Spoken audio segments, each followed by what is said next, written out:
Welcome back. In this video we are going to look at how to replace the Skoda Fabia battery in the key fob, just in a key like this.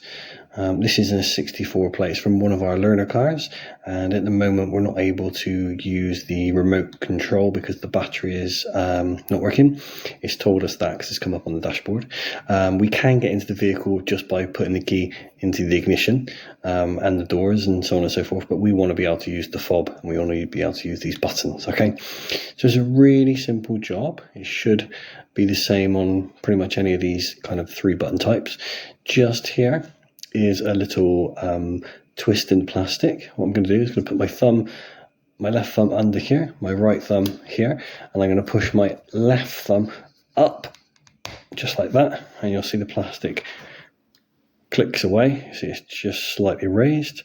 Just here there's a little crack, and we're going to put something like a screwdriver in there, a small screwdriver. So you have a little look. Get the small screwdriver in, push it in, and then twist. You can see, just twist it slightly, and then it looks like this. And then we're just going to lift it up, off, and then inside we've got the lithium battery, CR2032. These are really cheap. You can get them from any DIY store for $4 or $5 for maybe £1 or so.